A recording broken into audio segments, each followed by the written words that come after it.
नमस्कार, मैं राजेंद्र कुमार त्रिवेदी आज पुनः आप सबके समक्ष उपस्थित हुआ हूँ। मूल मुद्दे पर जाने से पहले मैं आप लोगों के समक्ष एक कविता की कुछ पंक्तियां कहना चाहूँगा।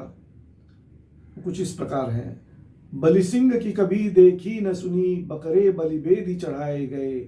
बलवान का बाल न बाका हुआ, निर्बल ही सदा सताए गए।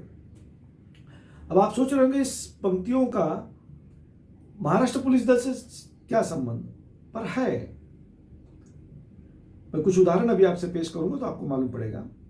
मैंने पुलिस सर्विस में जो 30-35 साल सेवाएं दी हैं उसमें मैंने अनुभव किया है कि हमेशा किसी भी गंभीर प्रकरण में देखा गया है कि PSI to ACP दर्जे तक के अधिकारी को निलंबित किया जाता है, उन पर कार्रवाई की जाती है, जबकि वरिष्ठ अधिकारियों पर कोई कार्रवाई नहीं होती। क्या कारण है? क्या सिर्फ वही जवाबदार है? कुछ उदाहरणों से स्पष्ट हो जाएगा आपको। जैसे कि अभी हाल में ही अर्नब गोस्वामी के केस को लेकर सुरेश वाराडे को पर कार्रवाई की गई। उसके पहले प्रशांत मर्दे पर कार्रवाई हुई है दहिसर भूमि घोटाला कांड के ऊपर से, और उसके पहले EOW के अंदर संजय गोविलकर जी, इनके ऊपर कार्रवाई की गई, उन्हें सस्पेंड किया गया है। अब यहां पे आप अगर जो मुझे अर्नब गोस्वामी के केस से कोई लेना देना नहीं, इसके बारे में यहां इस वक्त चर्चा नहीं करूंगा, कोई अपने विचार नहीं रखूंगा, लेकिन उस केस में जो पहला क्लोजर रिपोर्ट गया है उसके लिए सिर्फ सुरेश वराडे को ही जवाबदार पकड़ा गया है। क्यों? अरे भाई, जो इंक्वेस्ट कार्रवाई इंक्वायरी होती है उसके अंदर में हर एक पेपर आयोग के पास से ACP, पुलिस अधीक्षक, इन सब तक जाता है, और उसके बाद में ही चर्चा होकर उस पर उनके रिमार्क, सीन और सब लिखने के बाद ही वो केस फाइल होती है, आगे जाए उस पर केस लिया जाता है। और यहाँ पर जो मृतक है अन्नवय नाइक, उसकी पत्नी ने आरोप किया और उनके शिकायत पर मामला फिर से खोला गया, और उन्होंने इन सब पर आरोप किया है कि अर्नब गोस्वामी का स्टेटमेंट मुंबई में जॉइंट CP, उस समय के जॉइंट CP के कार्यालय में लिया गया। अब आप सब जानते हैं कि उस समय पुलिस अधीक्षक रायगढ़ कौन था? पारसकर जी थे। उस समय पुलिस लॉ एंड ऑर्डर के जॉइंट CP कौन थे, या जॉइंट CP मुंबई कौन थे, जिनके कार्यालय में सब स्टेटमेंट रिकॉर्ड किए गए? तो इनको क्यों नहीं जवाबदार पकड़ा जाता है? ऐसा कहना है कि सुरेश वाराडे ने खुद अपने मन से सब सही करके सब क्लोज कर दिया, नहीं, ये सब भी उतना ही जवाबदार है, तो इन पर कार्रवाई क्यों नहीं?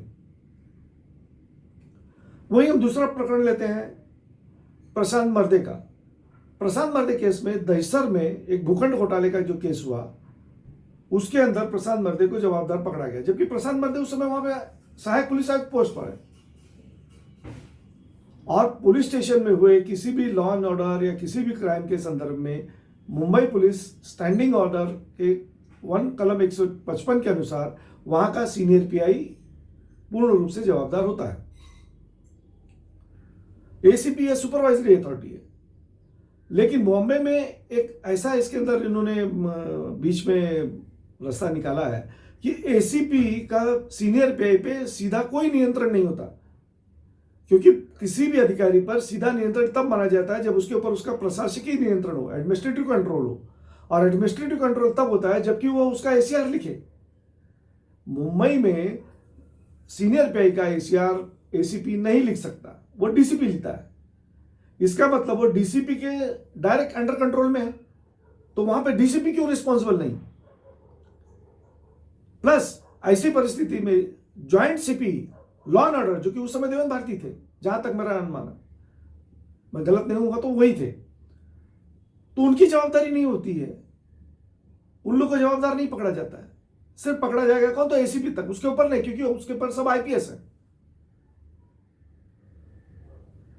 इसी तरह से हम आगे आते हैं। तीसरा प्रकरण मैं आपके सामने प्रस्तुत करता हूं। संजय गोविलकर, जाबाज पुलिस ऑफिसर, आतंकवादी हमले में कसाब को जिंदा पकड़ने का जिससे श्रेय मिला, उसके कई रिवॉर्ड्स, मेडल्स उनको मिले हुए हैं।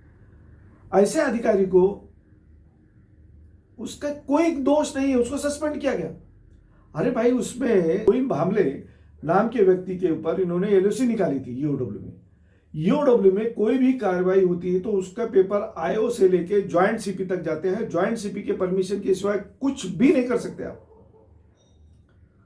और उस प्रकरण में ज्वाइंट सीपी ने इस आरोपी के ऊपर एलओसी निकाला है। एलओसी पूरी जांच पड़ताल करने के बाद किया जाता है और उस एलओसी के ऑर्डर का हर 3 या 6 महीने में उसका समीक्षा भी होती है। ऐसी तरह में जब वो पकड़ा जाता है और पकड़ के उसे लाया जाता है, that means it is one type of arrest. Arrest होने के बाद में उसको छोड़ दिया जाता है। उस दिन संजय गोविलकर जी वहां है नहीं, वो हाई कोर्ट में है। और ईओडब्ल्यू में किसी भी आरोपी को लाना, पकड़ना या छोड़ना, इस सब प्रक्रिया में ज्वाइंट सीपी के सिग्नेचर के बगैर कुछ नहीं होता, क्योंकि मैं खुद ईओडब्ल्यू में काम कर चुका हूं। ऐसी परिस्थिति में सिर्फ संजय गोविलकर ही क्यों जवाबदार, राजवर्धन साहब क्यों नहीं जवाबदार है? पर नहीं, उन पर कार्रवाई नहीं होगी, क्योंकि आप सबको मालूम है किसके आदमी है। इन तीनों प्रकरण में उस समय के joint CP law and order का सीधा सीधा संबंध आता है। पहले 2 प्रकरणों में उनका तो एकदम सीधा संबंध है, तीसरे में वो राजवर्धन जी उनके खास हैं, इसलिए उनको वहां कंसेशन मिला है। तो ऐसा क्यों? अच्छा, फिर उसके बाद में उस कार्रवाई का क्या हुआ, इसको पब्लिक को कुछ नहीं बताया जाता है। क्लियर कट एक आई वॉश कि हमने कार्रवाई की, किस पे? तो पीएसआई, एपीआई, एसीपी। अरे एसीपी की पोस्ट को आप लोगों ने क्या बना के रखा है? वैसे देखने जाए तो महाराष्ट्र पुलिस दल में ए से शुरू होने वाले जितने भी पोस्ट हैं, उदाहरण के लिए SI, API, ACP, additional CP, ये सारे पोस्ट सिर्फ नाम के लिए एक डेकोरेटिव पोस्ट हैं। इनके पास में कोई अधिकार वैसे देखा जाए तो नहीं, रबर स्टैंप है। थोड़ा बहुत एडीजी का पोस्ट था जब तक बॉम्बे में एडीजी इंचार्ज होते थे। जब से बॉम्बे में डीजी को सीपी बना दिया गया है, बॉम्बे का सीपी, तब से एडीजी पोस्ट का भी वही हाल हो चुका है। तो कृपया मेरा शासन और प्रशासन दोनों से विनती है कि इस तरह से जब किसी एसीपी, सीनियर पीआई, पीआई, इनको आप इन पर कार्रवाई करते हैं तो उस प्रकरण की पूरी तह तक जाइए, और सिर्फ इनको ही नहीं, इन पर दबाव डालने वाले, इनको गलत आदेश देने वाले उन प्रत्येक अधिकारियों पर आपको कार्रवाई करना जरूरी है और करना ही चाहिए। आखिर क्यों हो रहा है ऐसा, सोचने का विषय है।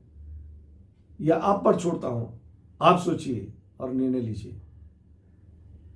बाकी मैं अपने शब्दों को यहीं पूर्ण विराम देता हूं। धन्यवाद। जय हिंद, जय महाराष्ट्र।